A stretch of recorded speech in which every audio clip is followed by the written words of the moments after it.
Hello, everyone.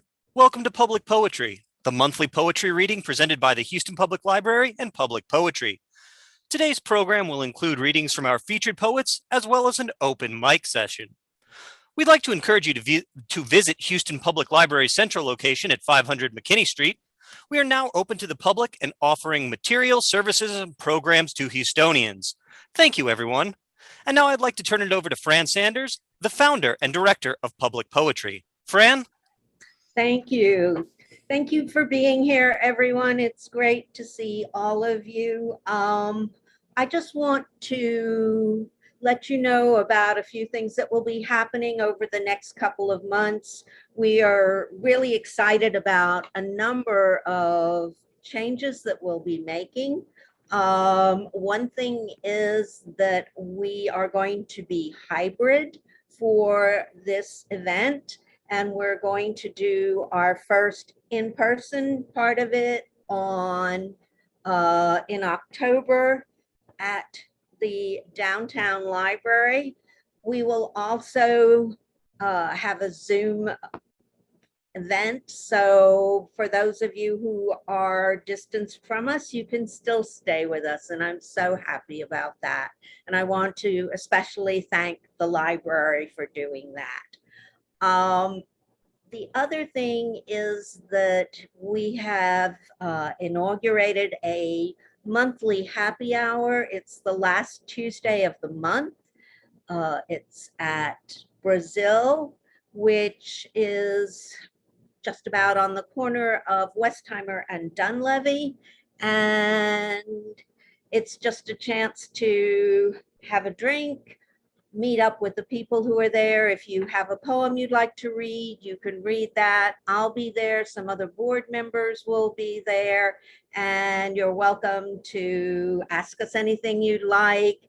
If you're interested in volunteering with us or participating in any other way, or if you have any ideas about what you'd like to see happen with public poetry, or anything that we're not doing that you think we should be doing, we'd love to hear from you. So I hope you'll join us that last Tuesday of the month.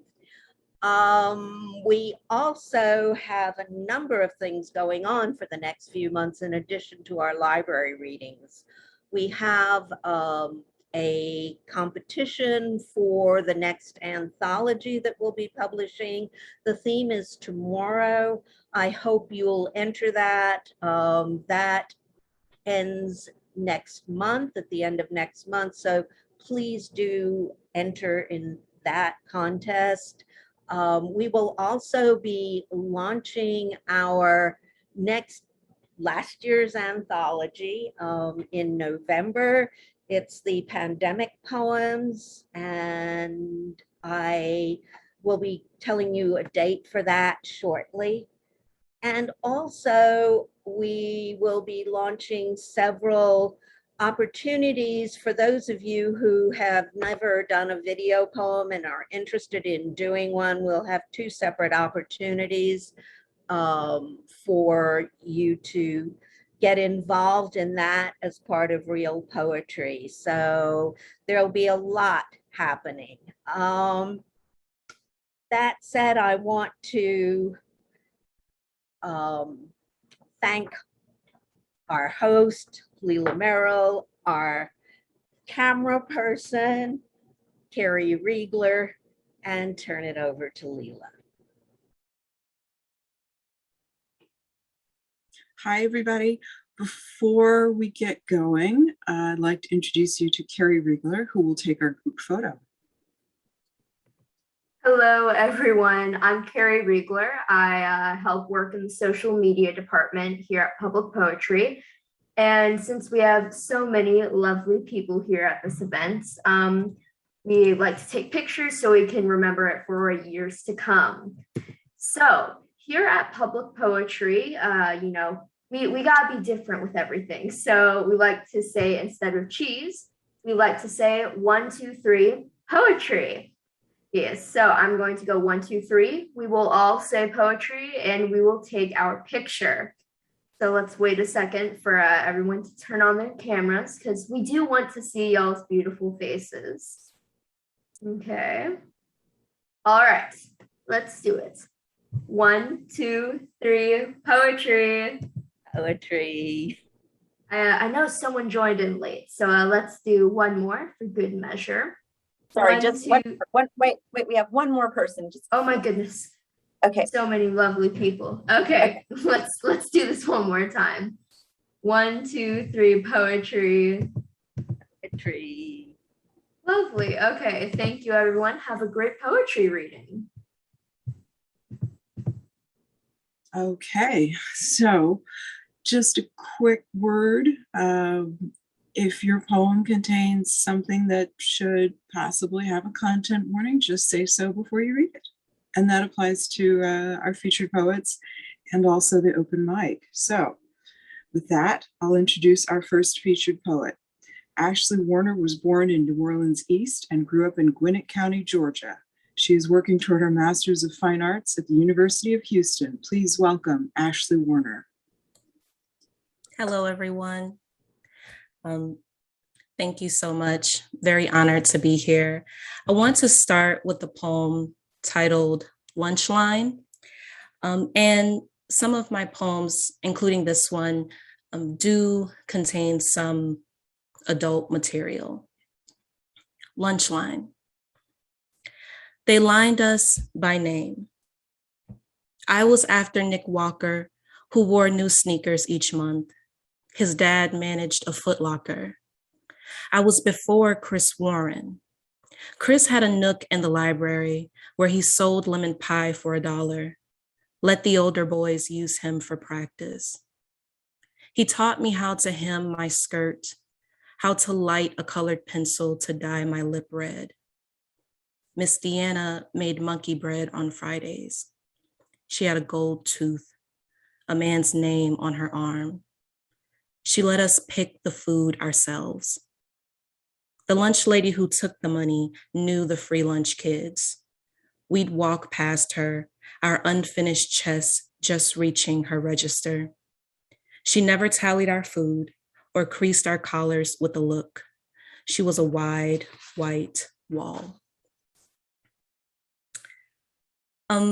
Canal Villery was a chain of grocery stores in New Orleans, and I believe also Missouri, but I believe the name was changed to National Grocery Store, or vice versa. Either way, I've chosen to title this poem Canal Villery because I think the name is prettier. And one night on a late store run with my father and my sister, I saw something that just stayed with me. So Canal Villery parking lot. The lights hummed their hums. The lightning bugs did their shimmy. The V in Villery stuttered. God's work must be tended to. Cats egged their bodies, thanked the vans for their Hennish heat, vans with windows for sides. Inside, boys, or a boy and a grown boy. The boy's thin body is almost 10.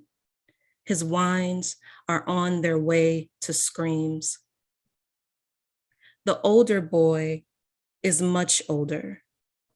The much older boy tries to calm the very young boy through touch. I still see all that skin, all their brown skin.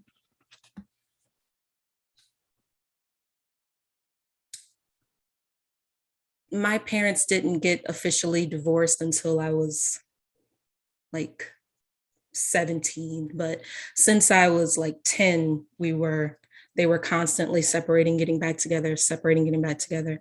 And so this event happened when they were separated. Midnight. We left my dad and moved into that shotgun double cratered into Dot Street. A lady, young and on that stuff, would walk up and down the street. I don't remember her first knock. You want a bike? I got a bike for your son right here, the little one. He's a boy, right? You got 20? I'll take 10. My mom said, I don't want no bike. Stern enough to make her leave. Soft enough to make sure my little brother didn't wake up. My mom, who wouldn't have an extra $10 until we returned to my dad, kept patrol. And this last piece is about a dog who lives next door to my grandmother. Last year, the University of Houston was all online, and this dog would wait until I started class to start barking. I came to cherish that dog. I still do. And his name is Bear. And this poem is for him. The gate is too short for Bear, the pit bull boxer mix next door, who, after the storm, after the washed away fence and withered gate, could not only roam our backyard for things to protect, but could go out into the front yard, the driveway, and the street placarded with sedans and resting work vans, big as Bear. And he is that big. And when I tell people he is big as the downtown clinic, as a central bank, an overdue bill, and when I tell people his bark got volcanoes in it, layered the way hell is, and would be the moon's neglected stepbrother if it decided to take its true form, when I tell y'all I'm scared of that dog, I'm afraid you'll say, what dog? Ain't no dog nowhere on this block. And when I go to my window to show you he'll be gone, and I'll turn around and you'll be gone, having never been there in the first place, and I'll be alone, running to the bathroom mirror to make sure that I'm not disappearing again. And when I watch my skin switch channels, brown, black, carbon black, black, black, sky black, pitch, blackety, as tar, Bear. Thank you. Thank you. Love a good dog poem. Thank you for that. All right, our next featured poet is Grace Wagner, who is a queer, non-binary, neurodivergent poet and artist living in Denver. They recently graduated from the University of Houston with an MFA and a certificate in women, gender, and sexuality studies. They were awarded an Academy of American Poets Prize in 2020, and their work can be found in some Magundi Magazine, Hayden's Ferry Review, The Offing, The West Review, and elsewhere. Their art has appeared in the Adroit Journal and Space City Underground. Please welcome Grace Wagner. Hello, thank you for having me. So, like you said, I just recently graduated and I moved back to Denver. So my first poem is one of the first poems I ever had published, actually, but I'm feeling it again now that I'm moving back here, back home. And the poem is called To Denver. Miles higher than the silt-soaked soil of my childhood, its death dark dirt richer than the people ever were. A land that understands floods and doesn't believe in horizons. Miles higher than the natural state of diamonds and pine trees and azaleas blooming through the brick where grits save the morning's humid grace and the unending cutting, stripping, pulping pace of the paper mill. Miles higher than the blue-black shroud of the bayou night, the attendant biting things swimming through palpable sky and sultry clouds that drip broken faucet drops twice a day, inundating the fire-green rice fields. Miles higher than the backwater brogue and biscuit communion, a faith dipped in gravy or fish fried like the world wheel spokes of okra, a world where catfish purr under the hands of the brackish river waiting to be plucked ashore. Miles higher than the life-giving river, the mother and father river, the choking river, the invasive Asian carp river, the riverboat river, the double S, double P river, the four-eyed river, the wide rolling God river. I cannot breathe you. Your skin-thin air cannot coat my lungs in southern heat, soaking the cells evergreen in the mongrel midnight, mosquitoes and mesquite smoke hanging low over the house I once called home, over the pine needle dome of the alluvial plains as the poplar trees whisper their antebellum beatitudes. What could you know of surrender, bone surrender, gray surrender, the remember the dead surrender of elementary school battlefield trips to the graves of unnamed boys killed by other unnamed boys in a war still being waged? You who are cloaked in clouds, you who see the world around you, all pinnacles and peaks and prairies, what could you know of lowland lush, vernal excess, infinite flowering, agrimony, thimbleweed, arrowleaf, aster, heartseed, marigold, and spiderwort, magnolia blossoms like fine china, blackberry, hibiscus, wisteria, wisteria, wisteria.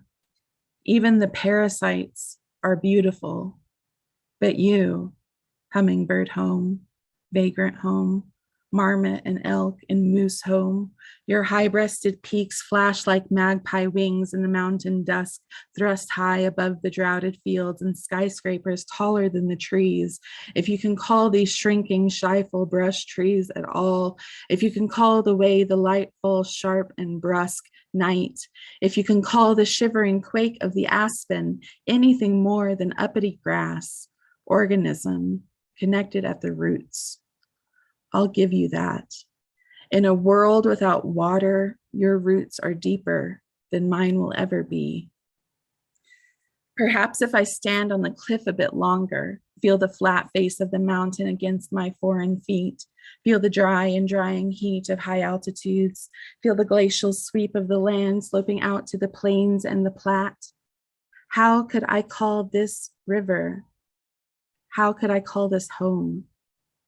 But the mountains call me their own, and the bayou gives me up. So sing me your frigate song, egret song, bittern and heron and ibis song calling across snowfields and canyons, wood warblers and wrens, peregrine, ptarmigan, raven and scrubjay and shrike, starling, waxwing, lapwings and plovers, and the melancholic cry of the cormorant. I'll breathe if I can, the sunbright horizon, the jagged jutting jaw of ancient granite.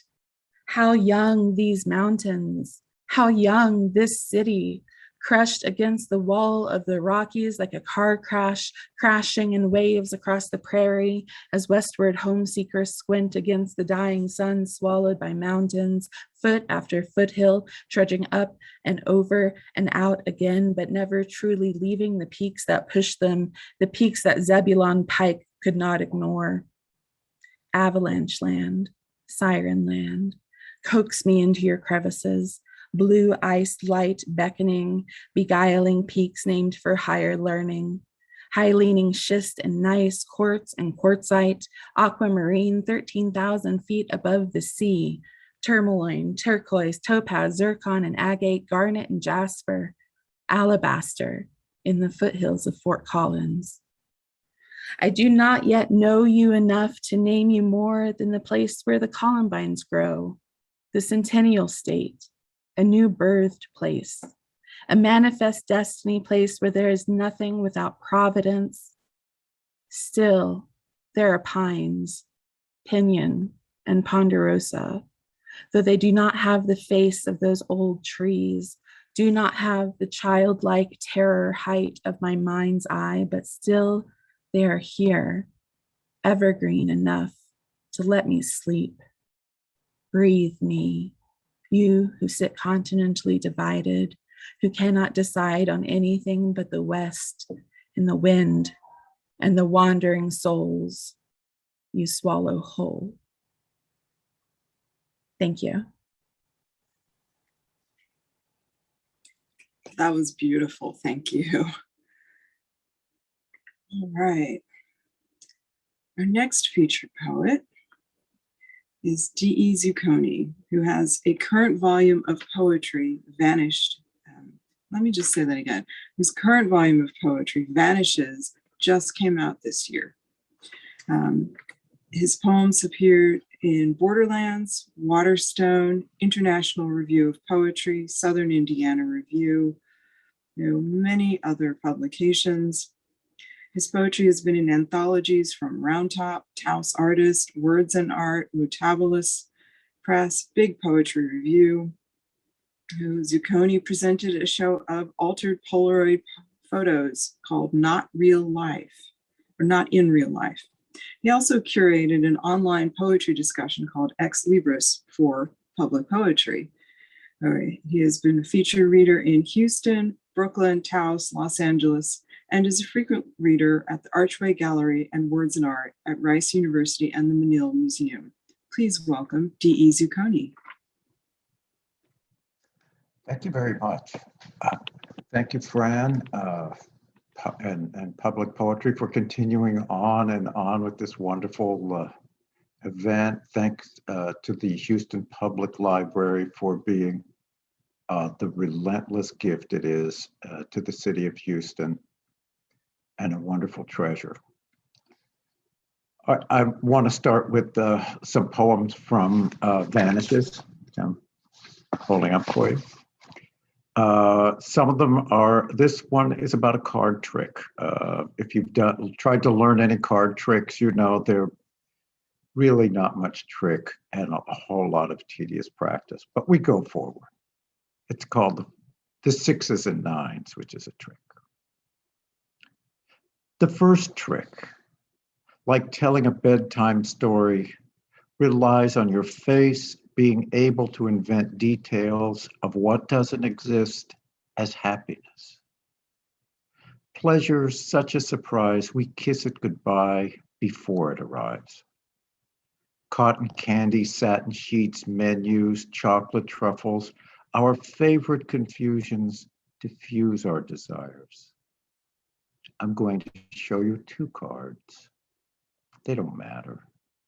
Imagine you don't know what to bring back from your cave of disappeared. The soldier or the tinderbox, a lost cat, a shame you hide beneath jewelry, or the memories that constantly saunter off as you sleep. You've lost so many.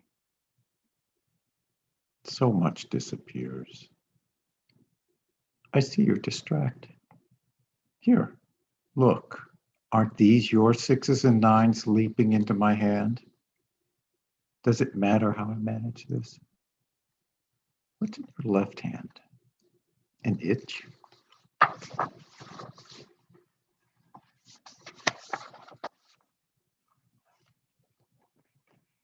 The next is clowns in the car. One needn't introduce anything about clowns. Everybody has their own feelings.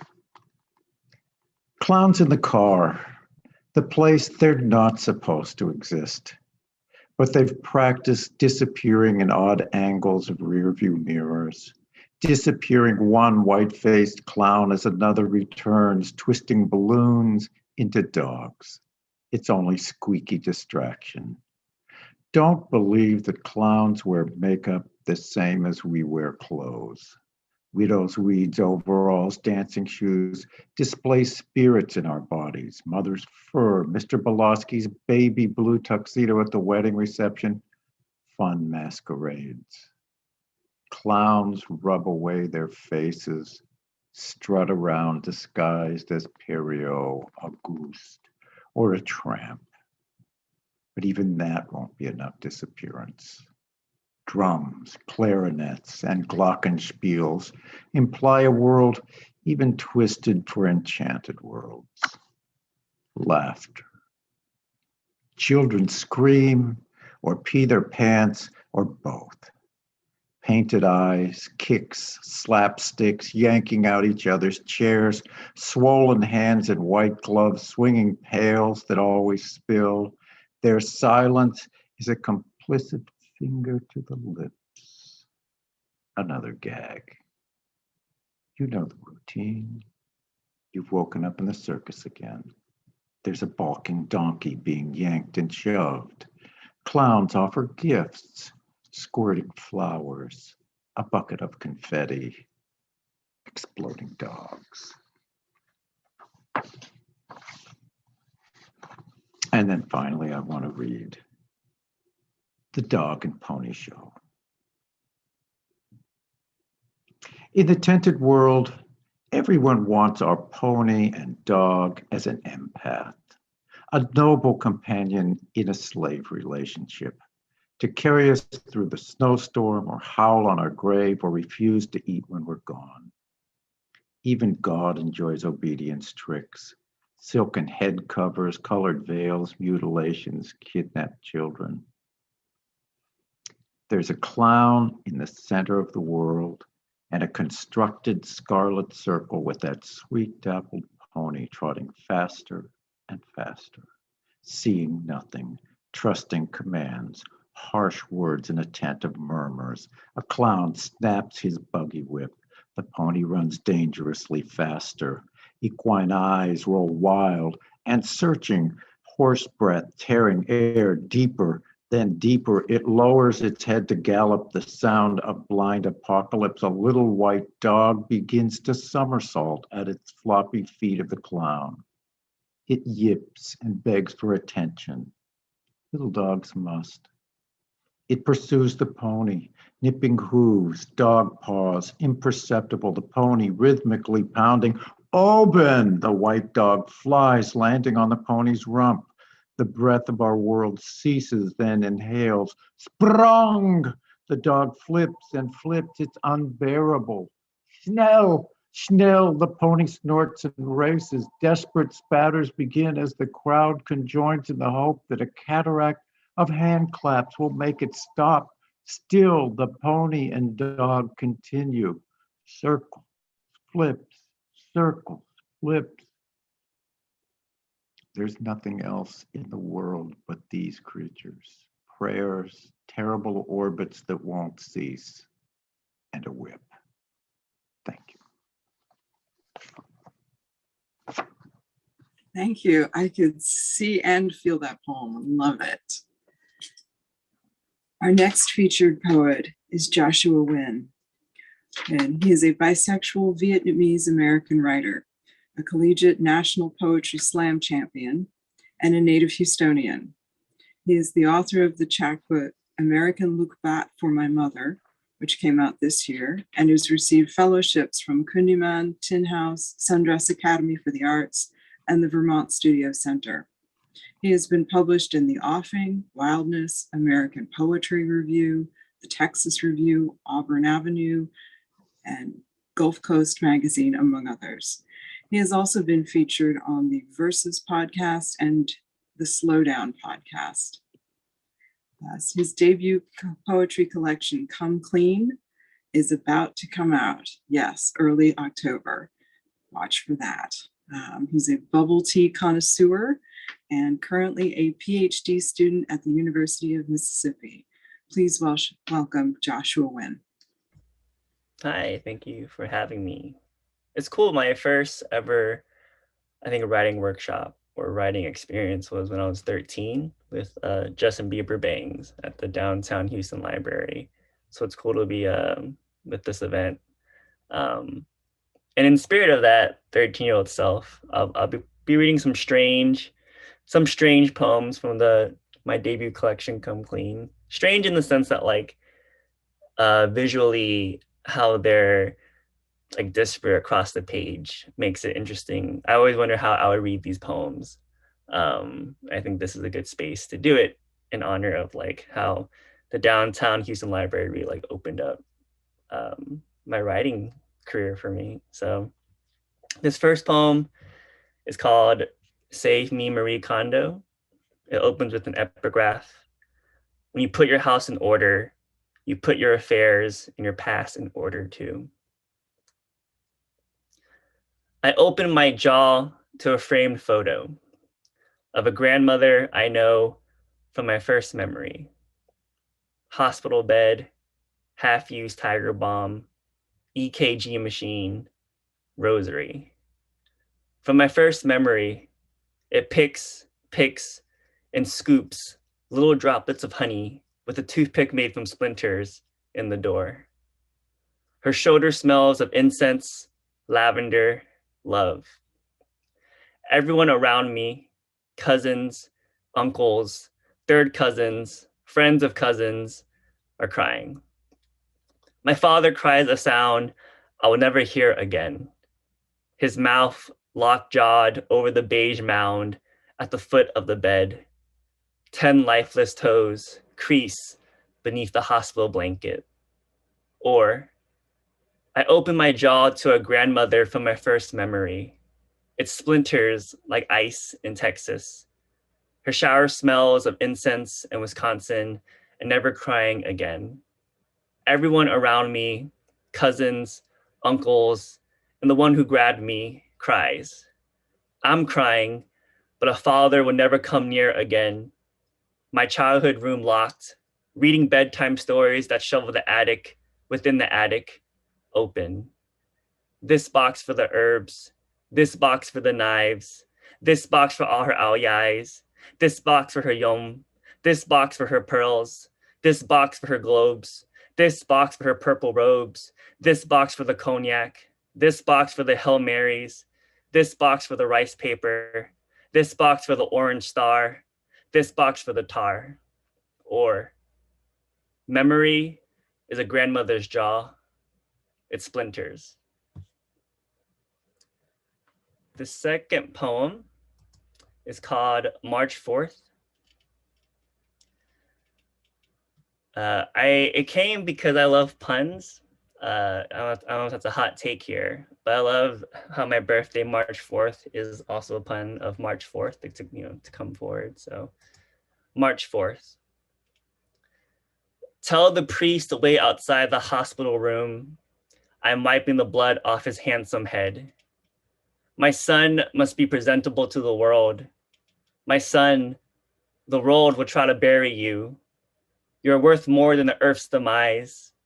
Your name will be Jom, meaning loyalty, or made bed every morning. I hid a bottle of fish sauce under the hospital bed for this day. I sent your father home to tidy up the house. Do not ever forget that I am your mother. I will give you a clean life. I will stitch you a towel out of lullabies. I will clear you from this placenta rouge. I will hold you in one hand and a napkin in the other. You will collect the dust from the attic, catch it on your tongue. You will be porcelain, jade, and the slipping of dishes into the sink. You will be hair slicked back, skin clear, and mouth compressed. But right now, this moment, you're a gunk. You are imperfect. Right now, I have your blood and my blood cradled. A sacred intimacy, seeing you at your worst. Shout out, Carmen's birthday is also March 4th. So shout out to us Pisces. This last poem on my first set is called First Memory. My first memory was 4-year-old me drooling over my mother's bare shoulder. She makes sure to keep swaying because she needs me to stay quiet, to not interrupt the drowning at the foot of the hospital bed, where my father lay sprawled, his legs floating on the linoleum, his hands tucking in his mother's left foot, holding onto her last exhale. The doctor says something where his mouth contorts into a garrote. My father lets out a cry, a hook that tears itself into my earlobe, the kind of childlike wail that disrupts the homily until the echo is carried away outside. And you know they feel awful, and it's not their fault.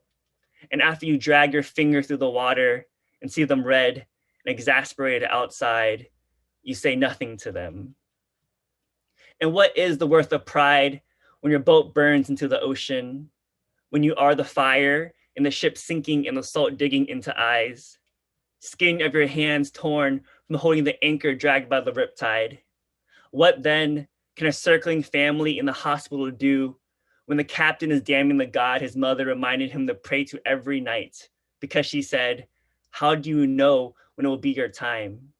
Even though a week prior, my parents were asking around for white headbands, incense, and life vests to prepare for the funeral. Thanks. Thank you. Thank you. So before we get back to our featured poets, we'll have time for the open mic. If you'd like to read, please volunteer in the chat. You can also use the raise hand function if you prefer to do that. And I will start making my little list here While I see the names pop up. Okay, oh, all right, okay. All right, let's start with Margot, John, Anne, and then I'll add folks to that.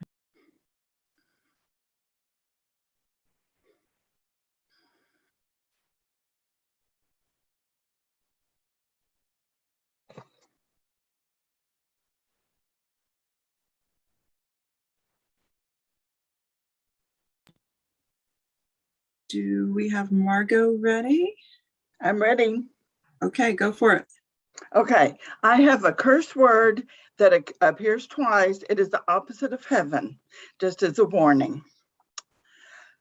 I am in hell.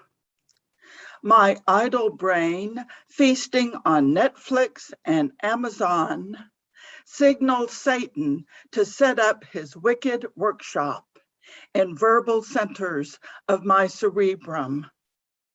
I was dull to devil's cruel tools, clouding details in language lobes. What is the name of that movie? You know, the one with the blonde actress who was in that TV show about a single mom who meets a cool neighbor and they almost fall in love. See that guy over there by the weights? What is his name? He worked in Beto's campaign. No, not the one for president, the one for the Senate. The seat occupied by the guy who looks like the vampire grandpa in the Munsters. Or was it the Addams Family? Oh yes, I am in linguistic Hades with this laughing, larcenous Lucifer who snatches the words I want and switches them with silly substitutes. In my misty mind, the drag queen Silky Nutmeg Ganache is Silky Cinnamon Ganache. See how he plays with the upstairs wiring. Hear his cackle when friends laugh at my goofy gaffes. Is my lexicon forever marred? Could hard work repair it and banish Beelzebub from my dreams, and banish Beelzebub from my brain? Let me think. What the hell? Where's the remote? Thank you. Thank you. That's got to be my favorite content warning in quite a long time. And good poem.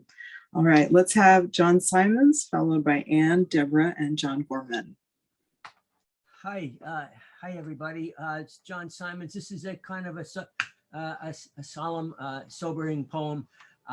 We were in New York City for the holidays of 2001, and it was very obvious that what had happened 3 months earlier was still weighing very heavily on the people who lived there. This is called Making It Go Away. New York City, December 2001. More pain than many want to think about, more than we can feel and still continue, more truth than most of us can stand to watch, more dread amid the dust and blowing paper, more death than most cities could bury. The tired eyes of grief seem everywhere, going through the motions of enjoyment. A diet of finely ground zero leaves a dinner crowd on empty.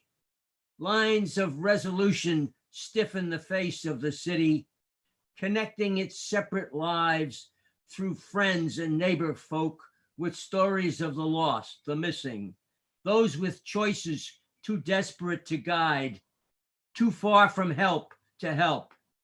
People of high risk, their stakes burning, fatal risk at the center of managed risk, left in the ashes of our disbelief, living beyond our means to escape the towering targets, debt and death in the plazas of survival.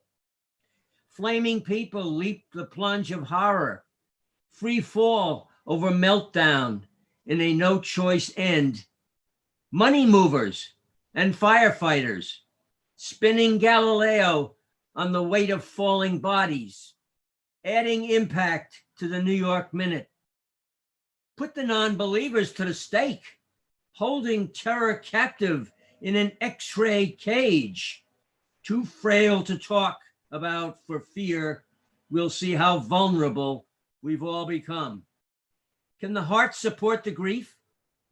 The names, the faces going up in sorrow. Impossible to hope that any will be found tomorrow. T-shirts with messages and pictures of the missing hang along the iron fences of an old stone church near the barricades, the law enforcement guards, the empty view of a sunny December, quiet crowds now standing there, 3 days to Christmas. Holiday time in a city numb with recognition, where fear continues with its questions lasting from the grinding in the ruins. Far from the sorting grounds, the mind takes a fresh kill detour each day to bridge the details the salvage leaves us. Something akin to fear that reaches for hope. Feelings colder than sorrow, more certain than despair, grow within us from the dust of ashes. We find ourselves looking at each city skyline photo, travel poster, twilight backdrop, to log the horizon as current, to update what is missing from the city of yesterday, where life exceeded human scale. Death has left survivors buried in its wake. Thank you. Thank you. Thank you for that remembrance.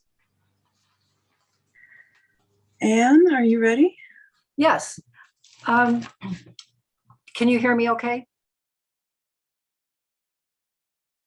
Yes, loud and Okay. clear. All right. So I like to write parodies to songs, and this is one concerning the COVID experience and vaccination.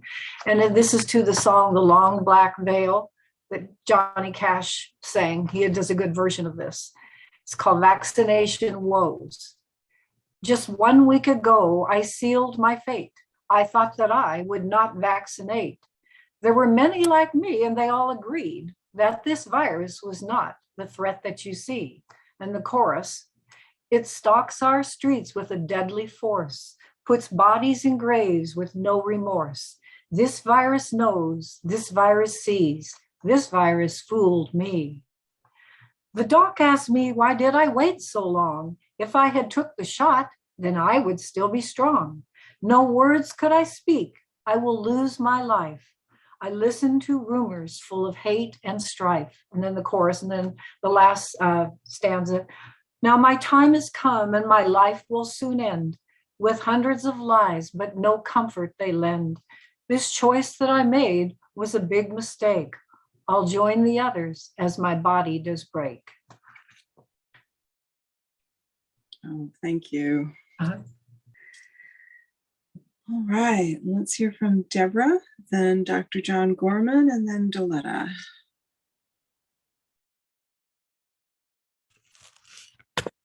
When I was a kid, my father would sometimes play our home movies backwards, and we always got a kick out of that, which is what gave me the idea for this poem after seeing so many images of the planes going into the buildings.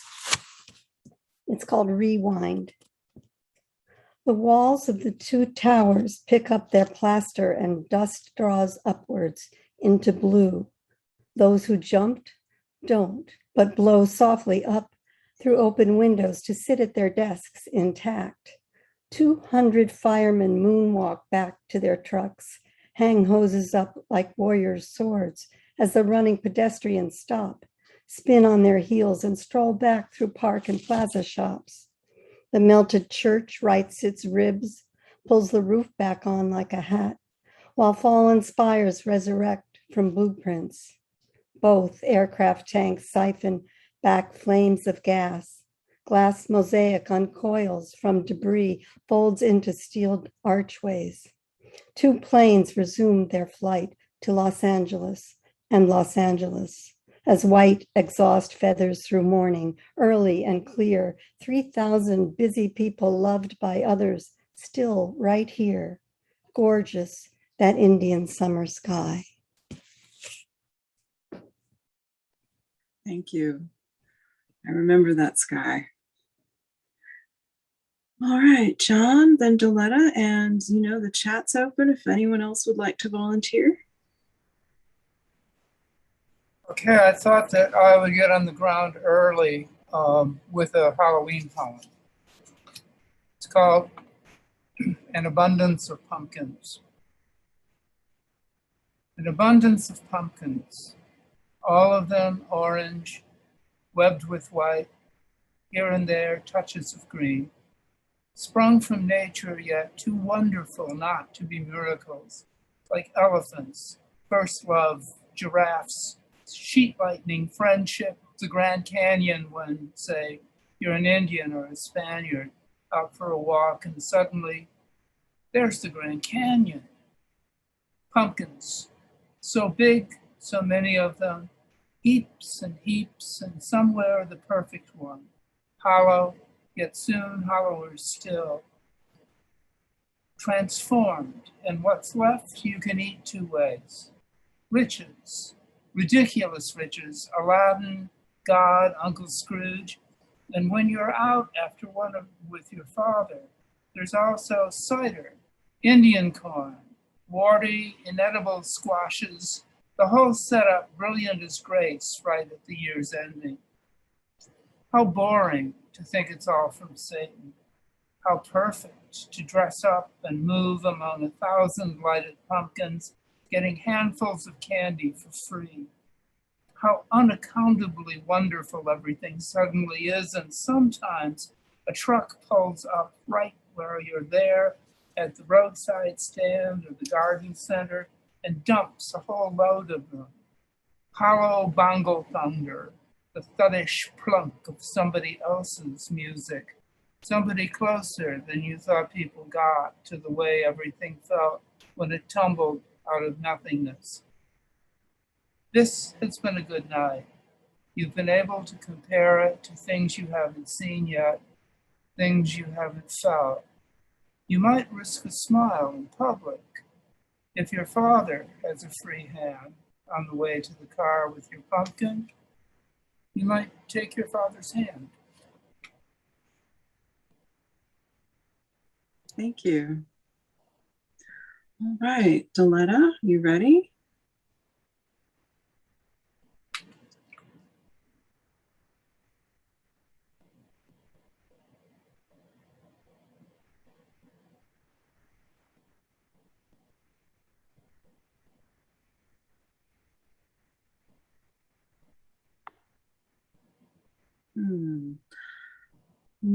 Oh, there you are. Can we have sound? Okay. Can you hear me? Yes, go for it. Okay. Wishing on the world. I'm wishing on the world. Shout it out loud. I'm gay and I'm proud. Like Martin Luther King, I do have a dream that all the homophobics in this world will find their humanity in their hearts instead of hate. United, corresponding, communication, networking as friends and family. Not stressed about the anti-gay, prejudiced people stalking and staring as if they were the paparazzi. Or a scientist examining specimen. Why? All because we love differently. Please understand that we want to feel free like wind chimes blowing in the wind, playing our distinct melody. Gay people are diverse, resembling the world's finest art masterpieces in all colors, just as exquisite as the exhibits at the Louvre Museum. but discrimination still exists. It leans on me, it leans on we, the LGBTQ community heavyweight, like the Leaning Tower of Pisa. The LGBTQ stands strong like the Eiffel Tower. Homosexuals helped build this world. Since the beginning of time, there were gay people, and there will always be gays until the end of time. Yes, bravo. Thank you for bringing that strong, lovely poem to us today. Thank you. I hope you come back with more next time. Yes, I will. Thank you. All right. Would anyone else care to read? I'm going to check the chat really quick. Y'all are getting some really good praise for your open mic, good work. So round of virtual applause for everyone. If you put your cameras on to applaud or use the applause or the hearts or whatever you want, go for it. And now I'm going to bring back our featured poets. First up, Ashley Warner.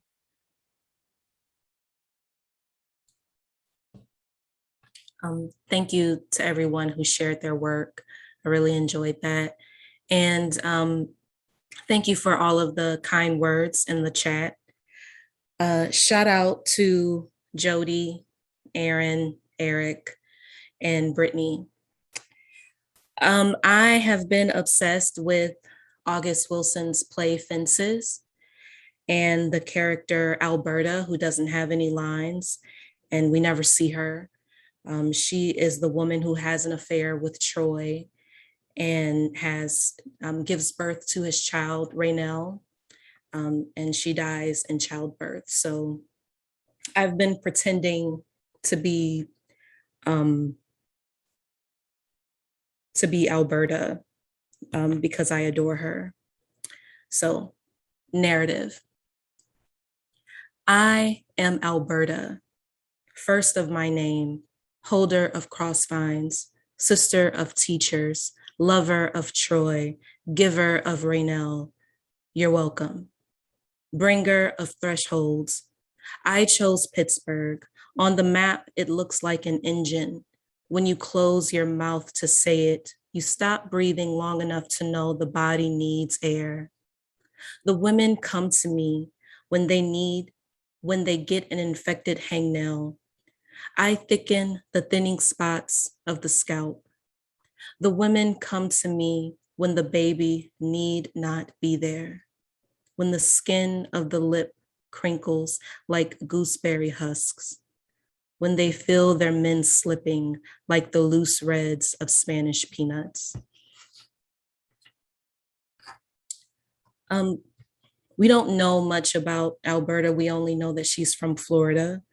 But female friendship is very important to Black women, especially in Black women's writing. And I would like to be a part of that tradition. So I imagine that Alberta has a best friend who goes by the name Tallahassee. Act 3, Scene 1. It is 1957. Alberta and Tallahassee enter their home, engaged in conversation. Both women are leaving their 20s. Both have redwoods for thighs. They are close. Imagine the foam atop a wave. Imagine the light bulb safe in its corona. They are Black obsidian, volcano blood choosing stillness. This is Alberta's story, but it should be said with respect to self-reliance, of course. Ain't no Alberta without Tallahassee. This is Alberta's story. Respect should be paid to her father, Albert. The men in his family helped build Florida Agricultural and Mechanical College for Negroes. Albert told the boys on his street to call him 1887, made his women read Exodus, counted their pauses. Alberta's mother, Lady Brown, had none. On occasion, Alberta would rope the lazy arm of Spanish moss into a blindfold, called this her root eye.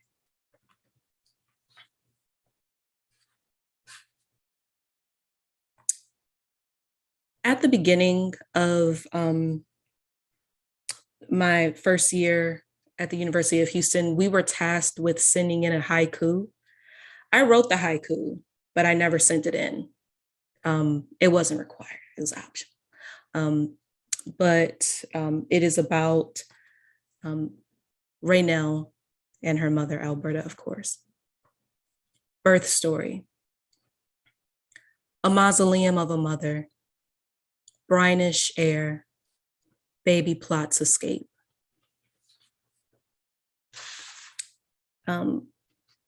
This last piece is the first piece that I wrote with Alberta in mind. And it mentions Alberta, Troy, of course, the main character from Fences, his lovely wife, Rose. Wicked. I'm simple. That's what he said. No serious talk about mannish unions, TVs bought on credit, what to do when the rest of Gabe slips into the great big gray.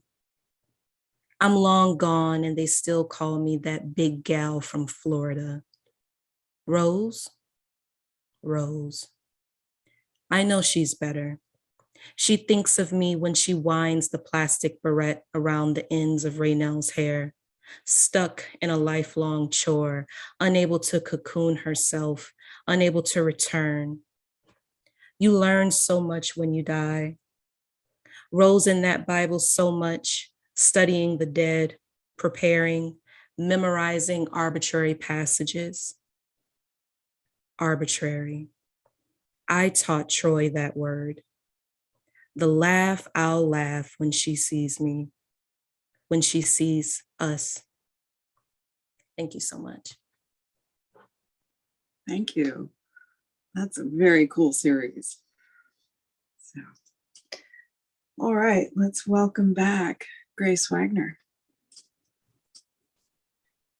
So this first poem is in response to the American Shore Ode, where a poet stands at the shore and contemplates the liminality of existence.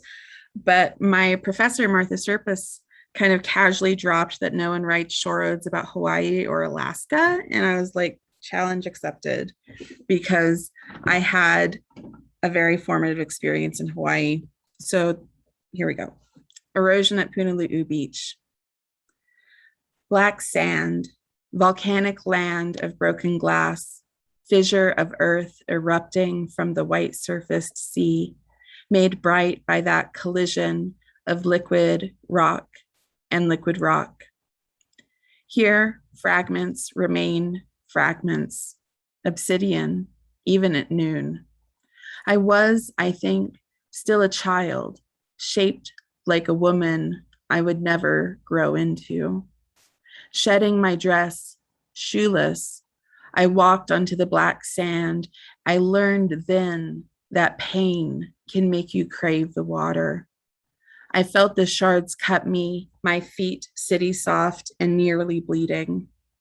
I walked into the surf and prayed the land would change. I couldn't see then the sand soften and slip away from the shore. Couldn't see my edges worn smooth, what wearing away of that newly womaned body. All prayers for change are answered. It can take a decade to lose the shore to the sea. It took me 3 to wear away the fragments broken before my birth. A double X marked me on my shore, predetermined me. Sharp edges shredding my feet even then, even there on that black beach, as I stood dreading the trek back up the shore, the empty dress that awaited me. And this next poem is after William Carlos Williams, and it's called Leaving the Psychiatric Hospital. Color-blocked clouds throw blue shadows across the foothills. Rain-starved shrubs gather in folds of gray-green, pleading at the hem of the mountain's unmoving skirts. Old paths of snow melt, cobbled beds visible through aspens flaring, lurid yellow, a contagious shade. A scattering of hunched pinyon and ponderosa shiver. Winter spreads out from the northwest and nothing is the same. Hide now, curl away, sun stark, and wait until the creek runs clear and cold and the dead sprout out of the troubled earth.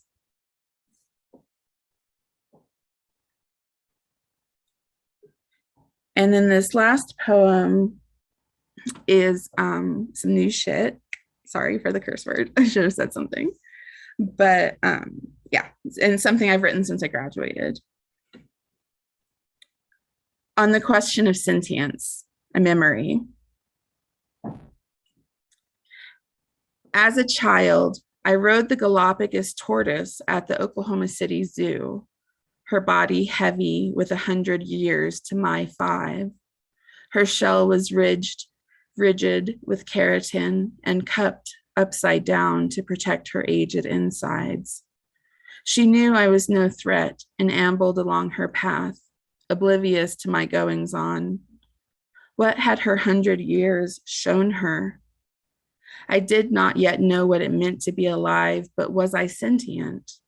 At what point does knowledge of the world turn into knowledge of oneself? I knew I would fall if I let Earth's gravity take me. I knew the Earth housed bones, that dinosaurs were extinct, and that fire burns. I knew the burn of a scraped knee and a turn towards the sun would make me sneeze.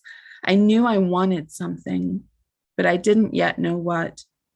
Do I, even today, know what pulls me along my well-trod path of pacing my enclosure after years of that beautiful, dangerous island of my youth? I have learned today that sentient means capable of feeling, and was I not therefore sentient? I felt my mother lift me in her arms, and I cried at the feeling of leaving behind a living wound, a warmth of bodied feeling, feeling only the chill air and the longing. Am I sentient now? Can I even feel my body these days? When I was a child, I felt hungry, tired, the urge to pee. Now I feel only the hunger of my next publication, tired of forced productivity, and the urge to see where my path leads. I will most likely never live to be 105, though I may find myself host to yet another sentient being longing for life outside the womb, only to find wounds, only to find feeling as raw as reality and twice as real, cognizant of the distance, the difference between self and other, child and shell, feeling and living. Oh, little ancient sentient creature, ride me, my back, a bridge to the next gasping breath, my hands grasping the earth beneath us all. Thank you so much, everyone. Thank you. All right. Let's welcome back our next featured poet, Dee Zucconi.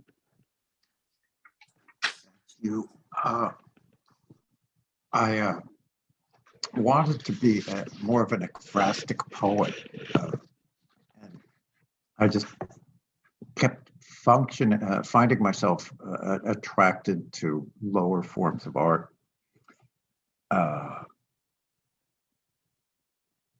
Having said that, that will introduce the next 2 poems I'm going to read. I do need to give you a warning that these are poems that will include violence, against women, racial violence, neither of which I am promoting, but I am examining.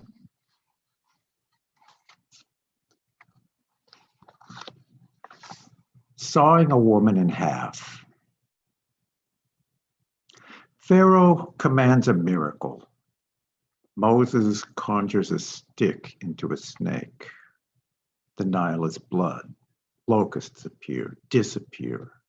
A burning bush speaks. Sons die. Slaves demand bondage. Audiences demand catastrophe. Noah fills his ark to a screaming crowd. Blind Samson does a chain break to a packed house. David rolls Goliath's head between armies. What we desire to see is so rarely what we want to admit.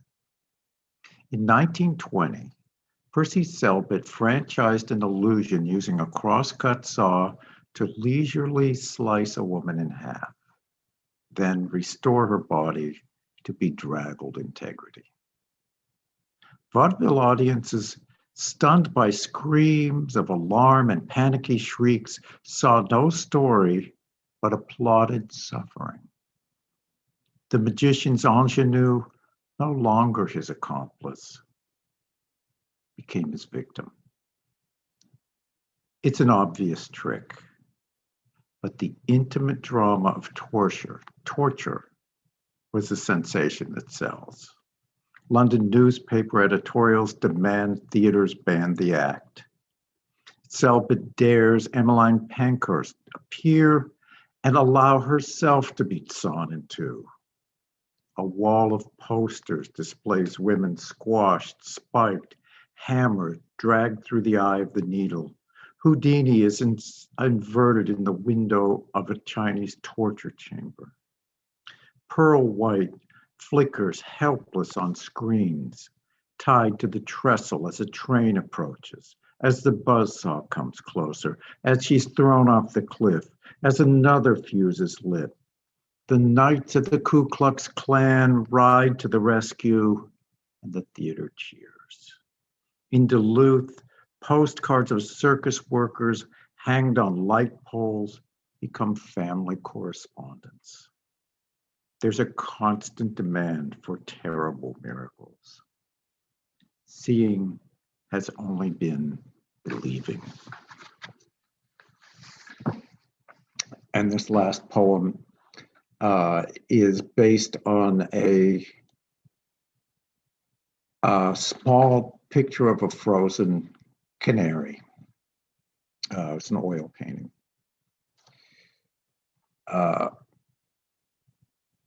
Frozen canary, Flemish oil, 40 by 50 centimeters, possibly purged 16th century. The title should be enough, even too much, frozen canary. But continue. What circumstances? Tragic, Orphic, a songster, or just the cliche prison? Cheap, cheap, cheapity, cheap, cheap. Details are the gossip of art.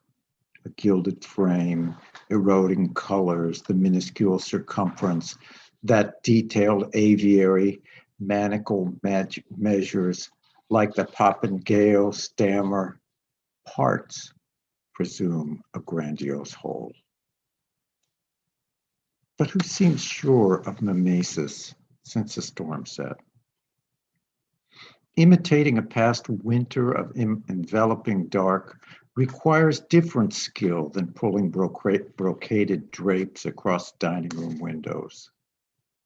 Even if you have a dining room, as we did in Glen Haven when I was a boy, our family rented a duplex with a solarium, traditional rooms we seldom employed, like our front doors. My parents may have been waiting for their angels to trudge in up the back stairs. God's cages, multitudes made of wings to sing whatever God wants to hear.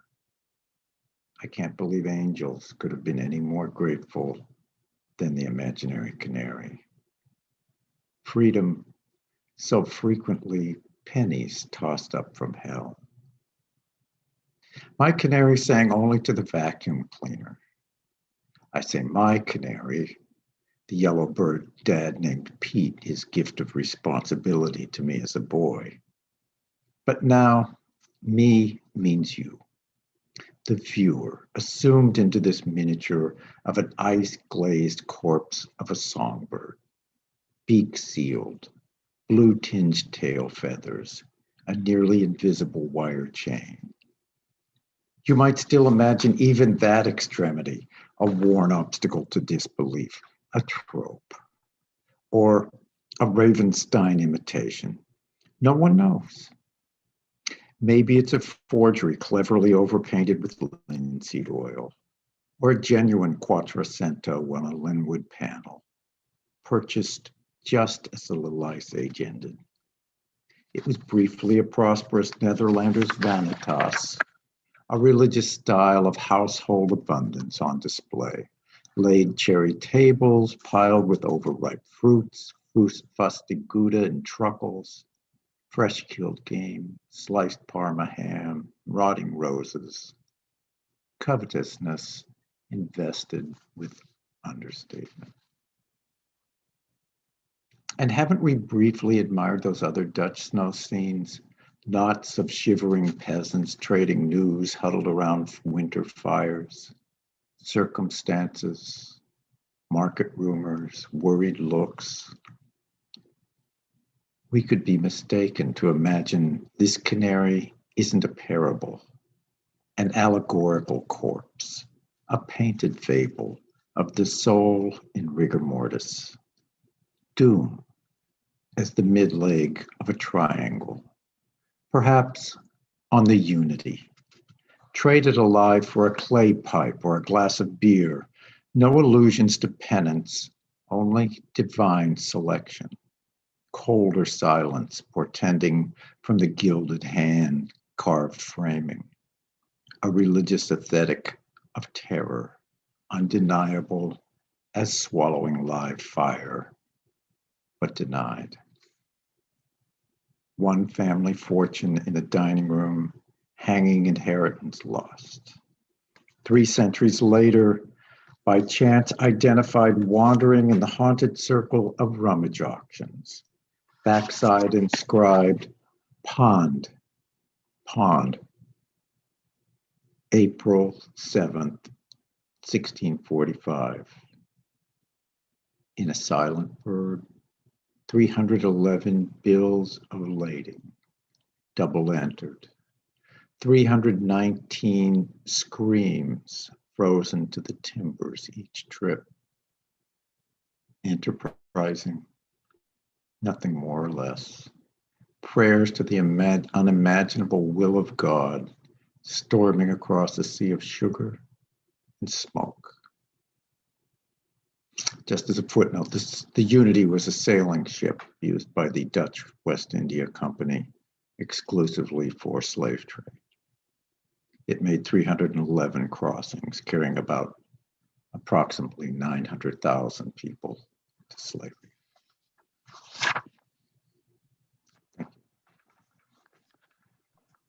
Thank you. All right. Let's welcome back our 4th featured poet, Josh Nguyen. Hey, I have 2 more poems. This first one's a little longer, it's heavier. A trigger warning for a mention of sexual assault towards the speaker. And then I'll end with a shorter, sweeter, hopefully funny poem that ends with love.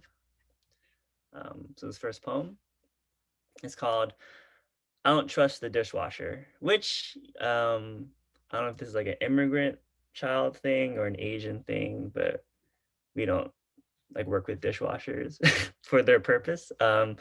And you'll notice in the poem, I reference page numbers. The poem is kind of meta. It references other poems within the collection. Yeah, I don't trust a dishwasher. I don't trust the dishwasher like how I don't trust light in the morning. I don't trust the dishwasher like how I don't trust movie butter. I don't trust the dishwasher like how I don't trust positive reinforcement. I don't trust a process that traps. I don't trust my delicates in the hands of what has no hands. I don't trust darkness that is too wet. I don't trust the last cycle that ran through, that tore the white of the walls till what was left was gape.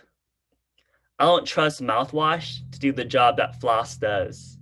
No matter how much the mouth gargles, the mouth gargles, the mouth shakes, the mouth quakes, door open wide, suds spill.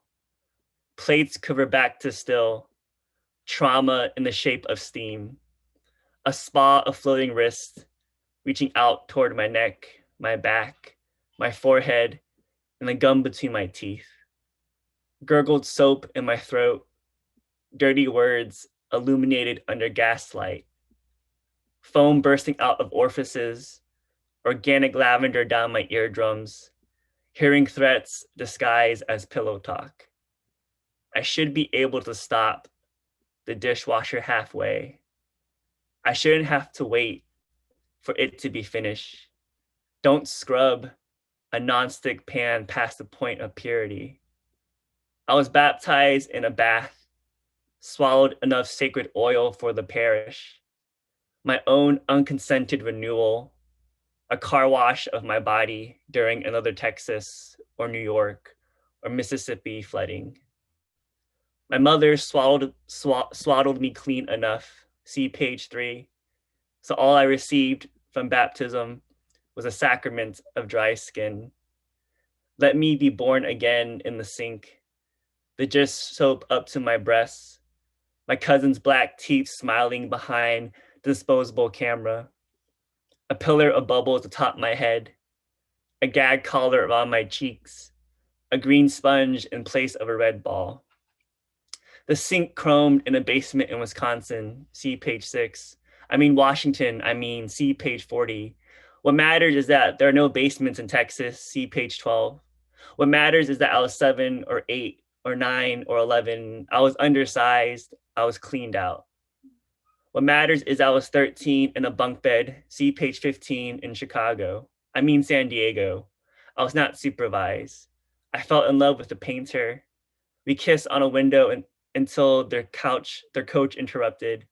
The window of Windex, the streaks, a smile across my face.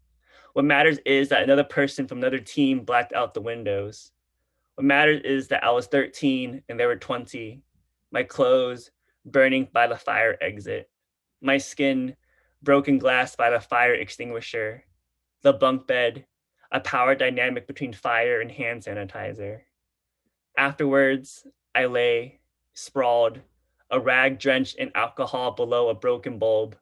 I lay face down, my cheek squeezed in the cavity of a massage table, my eyes becoming coins with each pressure point. 50%, off with the head. What matters is that I was just out of middle school. What matters is I had an uncle. What matters is I had a cousin, much younger than me, with me, in another room, with the same confused expression. I understand now what begets the climax of muscles and the rush of blood. Hunger. The sacrifice of a Vietnamese boy to feed another Vietnamese boy. What matters is that I flunked Vietnamese school twice. What can I say? What matters is that we walked out as terrified boys, but our uncles called us men. Oh, born again christening, Joshua, loyal soldier of Moses, see Red Sea. I still can't get their garlic breath out of me. Again, I was young. They were old enough to know better. There was snow in Houston once, see page 35. There was my best friend in the bathroom. There was her older cousin holding down my wrists. There was me, a target, see page 25, an Asian flush bullseye, a dive bar pool table with the commercial dishwasher in the kitchen, the shuddering of its silver body against a rack of beer mugs. What matters is that I can't stand the original purpose of the dishwasher, its humidity, its carnage, the irresponsible lack of awareness of its jets, the way it bends my favorite spoons. I leave the lid cracked open to air out the debris, to allow the past to dry on its own time, the methodical process of wash, rinse, and place. I cradle every dirty dish in the sink. I trust my responsibility with myself. I trust these hands of warm water. Thank you all for having me. Yeah, shout out to Floss. If you want to pre-order my book, there's a link in the chat to IndieBound if you want to get it from your local independent bookstore or request at the downtown library. Shout out to Public Poetry, to the downtown Houston Library. Shout out to Fran, always a friend. I feel like I should get red frames for my next pair of glasses because they look pretty cool on Fran. This last poem came from I thought I have when I go to like hotels. I always question why the hand towel placement is above the toilet. That seems like an odd choice for the hand towel. It just irks me. So I wrote this poem. Thank you for having me. Self-portrait as the hand towel which hangs above the toilet. Yes, the easy joke is that I am hanging out. Like I have nothing better to do than dry, like your hands after you're done with me. Like no one asked me if it's okay to use me. No, I do not open my mouth wide when the toilet gets flushed. Why do you think the horrible of me? None the wiser when I explain I rest out of the flush zone. No, it was not my choice to do this type of towel work, to do this thankless duty, to do what no one else will do. Yes, I gaze at the most vulnerable, the backs of long strained necks, the backs of skulls that haven't been held, the backs of ears that never listened to my advice. No, there is more work to be done beyond washing your hands. No one asked me to watch out for germs, but I soak them all up. Wash the dirt from beneath nails that don't wave back.